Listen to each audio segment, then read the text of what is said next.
صلی اللہ علیہ وسلم نے فرمایا پیسہ کمانے سے منع نہیں، پیسے کو مسلط کرنے سے منع کیا۔ ہدف یہ نہ بناؤ۔ دیکھو پرندہ بھی صبح، پرندہ یہ نہیں کرتا کہ اللہ پہ توکل کرے تو اب گھونسلے میں ہی دھرنا مار کے بیٹھ گیا، میں نے صبح جانا ہی نہیں۔ یہ کوے جتنے ہیں نا یہ وہیں بیٹھ گئے، لیاری میں بیٹھ گئے اور سرجانی ٹاؤن میں بیٹھ گئے کہ چھوڑو یار اللہ پہ توکل کرنا ہے، رزق خود بخود یہیں آئے گا۔ اللہ نے کہا نا نا تمہیں نکلنا پڑے گا۔ تو آپ صبح نکلو رزق کے لیے، لیکن تسلی رکھو کہ شام کو انشاءاللہ پیٹ بھرا ہوا ہوگا، میری بنیادی ساری ضرورتیں پوری ہو چکی ہوں گی، اور جب میری اولاد کا ٹائم آئے گا اللہ بچوں کا خرچہ بھی میری جیب میں ڈالے گا۔ ٹینشن نہ لو کہ 2 بچے ہو گئے تو 3 بچے ہو گئے تو کہاں سے کھلاؤں گا۔ جس اللہ نے تجھے کھلایا بھائی وہی۔ دیکھو ماں کی چھاتیوں میں دودھ پہلے پیدا ہوتا ہے، بچہ بعد میں پیدا ہوتا ہے، یہ بتانے کے لیے کہ اس کا پیدا کرنے والا اس کے رزق سے غافل نہیں ہے۔ ہر چیز میں گوروں کی طرح کیلکولیشن نہ کیا کرو بیٹھ کے۔ گورے کیا کر رہے ہوتے ہیں، دیکھ رہے ہوتے ہیں میرے پاس ابھی $10,000 ہیں تو ایک بچہ ہو گیا تو اس میں اتنا کیلکولیشن کر کے اتنا بچ رہا ہے، اتنا انویسٹمنٹ کیا، دوسرا ہو گیا تو یہ تو کیلکولیٹر کہہ رہے یہ نہیں ہو سکتا۔ قرآن کیا کہے گا، او بھائی تو پیدا تو ہونے دے۔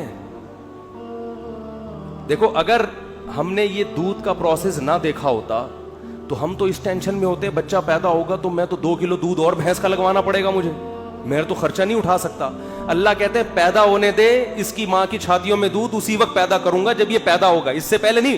ہم کہتے ہیں نہیں پہلے پیدا ہو ہے بھائی، پہلے ماں کی چھاتیوں میں دودھ آئے پھر ہم دیکھیں گے ہاں بھائی آگے ہے دودھ، اب بچہ پیدا ہوگا۔ اللہ کہتے ہیں نہیں، مخلوق کو آنے دو پہلے، رزق بعد میں آئے گا اس کا۔ تو اس لیے بھائی رزق کمانا ہے، رزق کی ٹینشن نہیں لینی۔ اب آپ کہہ سکتے ہو کہ ٹھیک ہے ہم رزق کی ٹینشن نہیں لیتے، کماتے ہیں، لیکن ہم تو دیکھ رہے ہیں کمانے کی کوشش کر رہے ہیں، وہ وسیم بھائی کے پاس تو اتنا پیسہ آ گیا، فلاں کے پاس تو اتنا آ گیا، میں وہیں کا وہیں کھڑا ہوں۔ ہمارے کزن تھے کیا ہیں، وہ تھے سے تھے نہ بن جائیں۔ وہ اکثر کہا کرتے تھے، یہ بات تو کہتے تھے اب نہیں کہتے، اللہ کا شکر اب دیندار ہے، کہتے یار مجھے ٹینشن اس بات کی نہیں ہے کہ میرے پاس پیسہ نہیں ہے، مجھے ٹینشن اس بات کی ہے کہ میرے جتنے دوست ہیں ان کے پاس آ گیا اور میں وہیں کا وہیں۔ تو یہ ایک مستقل ٹینشن ہے۔ دیکھو اس کا نبی صلی اللہ علیہ وسلم نے حل کیا بتایا ہے، پرندے کی مثال دی ہے۔ پرندہ کمپٹیشن میں کبھی بھی نہیں آتا،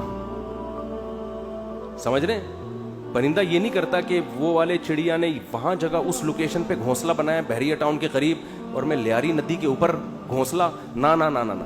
پرندہ کہتے ہیں میرے لیے، میرے بچوں کی حفاظت کے لیے مجھے گھونسلہ چاہیے، لوکیشن کو وہ زیادہ اہمیت نہیں دیتا، میں دشمنوں سے میری حفاظت رہے، ٹھیک ہے نا، سردی گرمی سے میری حفاظت رہے۔ میں نہیں کہہ رہا آپ لیاری ندی کے اوپر گھر بنائیں، وہ تو حفاظت نہیں رہے گی آپ کی، کیونکہ ندی تو ندی ہے نا۔ تو آپ نے یہ سوچنا ہے کہ مجھے اپنے گھر میں تحفظ کے ساتھ، گھر والوں کے ساتھ رہنے کے لیے چھت چاہیے، یہ چھت اللہ انشاءاللہ میسر کرے گا، چاہے اپنی ہو چاہے کرائے کی ہو، یہ ٹینشن نہیں لینا ہے۔ یہ ٹینشن کہ میری اپنی چھت ہو کرائے کی نہ ہو، یہ آپ کی بنائی ہوئی ٹینشن ہے، اللہ نے اس رزق کا وعدہ آپ سے نہیں کیا ہے، یہ غریبی ہے، یہ غریبی ہے۔ بنیادی ضرورت آپ کی سالن روٹی ہوتی ہے نا۔ ارے بھائی آپ گئے ہوٹل میں نہاری لے آؤ، 2 روٹی لے آیا، نہاری لے آیا، ایک غریبی منگوا لو گے، 2 منگوا لو گے، اس کے بعد کہے گا بھائی یہ غریبی ہے، اصل جو پیسے تھے نا وہ پلیٹ کے تھے۔ اب آپ نے غریبی کو مقصود بنا لیا، آپ جاتے ہی غریبی پہلے منگوا رہے ہو کہ یار 2 نہاری کی غریبیاں لے آ۔ اس کو غصہ آئے گا بھائی غریبی تو ضمناً ہوتی ہے۔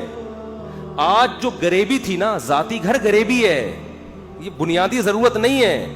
گاڑی غریبی ہے، بنیادی ضرورت W11 میں بہت اچھی طرح سے پوری ہوتی ہے۔ ہم نے تو بھائی 20 سال W11 میں سفر کیا ہے اور اللہ کی قسم اب ترستے ہیں کہ W11 میں بیٹھے ہیں، لیکن اب شہرت اتنی ہو گئی کہ وہ بیٹھ نہیں سکتے۔ اب وہ W11 والا بھی اٹھ کے آ جائے گا کہ میں نہیں چلا رہا، میں گپ شپ کر رہا ہوں آپ سے۔ ورنہ عامر بھائی W11 کا مزہ آپ نے لیا ہوگا نا۔ W11 کراچی کی بہترین سوغات ہے بھی G7 4L میں اللہ دشمنوں کو بھی نہ بٹھائے، جس طرح وہ چلاتا ہے نا اتنی بڑی بس کو۔ ہم تو جب بھی بیٹھے ہیں 2-2 فٹ اچھل کے۔ ہمارے ایک جاننے والے ریٹائر آفیسر تھے، لیفٹیننٹ تھے، وہ بیچارے کراچی کی بس میں نا کہیں پچھلی سیٹ پہ بیٹھ گئے، اسپیڈ بریکر پہ جب اچھل کے دھڑام سے نیچے گرے، ان کی ریڑھ کی ہڈی میں مسئلہ ہو گیا، اسی میں ان کی موت واقع ہوئی ہے۔